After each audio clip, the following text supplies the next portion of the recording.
Cerebral palsy is more common than you might think.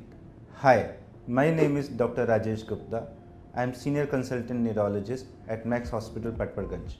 Today, we are going to talk about a very important issue, cerebral palsy. Cerebral palsy or CP is a group of neurological disorder that appears in infancy or early childhood and permanently affects motor movements, muscle coordination and balance.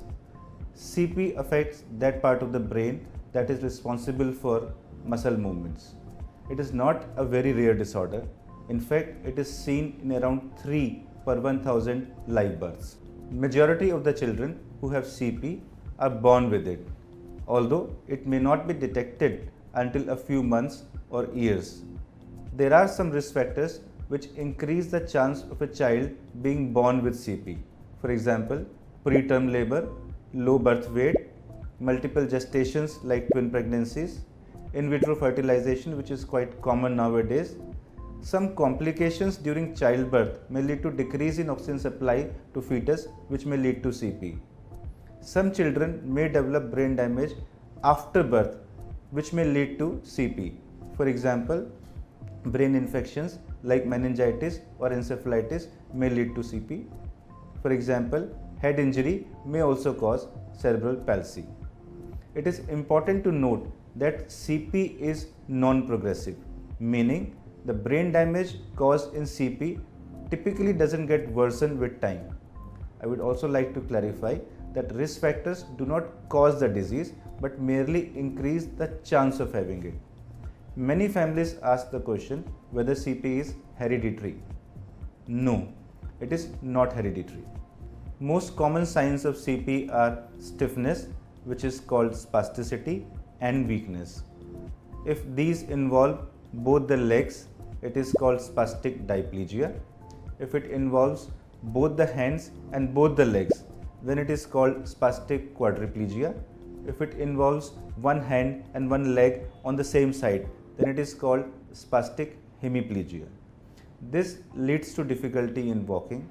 Child may walk on toes, or child may walk with one foot or leg dragging, or child may walk with a scissor-like gait. Some patients with CP may also have difficulty in coordination of movements, while some patients may have involuntary movements also. While most of the patients with CP have increase in muscle tone, some patients may in fact have decrease in muscle tone, which is known as hypotonic CP. Many of the patients with CP have other neurological symptoms also, for example, seizures, cognitive decline, vision and hearing impairment, and behavioral issues. CP is usually diagnosed on the basis of a detailed clinical history and examination. An abnormal MRI finding may also help in diagnosis. Although, in some patients, it may not be possible to diagnose CP with certainty until 1 or 2 years of life. A diagnosis of CP may be first suspected if there is a failure to attain key milestone at expected age. For example, in a baby who is between 3 to 6 months of age, if his head falls backwards when he is picked up while lying on his back, if the baby feels too stiff or too floppy, or if he overextends his back and neck when he is cradled into somebody's arms. For example, in a baby who is older than 6 months, if he fails to roll over in either direction, if he finds difficulty in bringing his hands together, if he finds it difficult to bring his hand to his mouth, these are signs we should be aware of, and if present, it should be brought to the notice of pediatrician immediately. Unfortunately, there is no cure for cerebral palsy, but treatment will often improve a child's capabilities. In general, the early treatment begins, the better it is. Treatment options include physiotherapy, occupational therapy, speech therapy. Medications may be given to control seizures if they are present.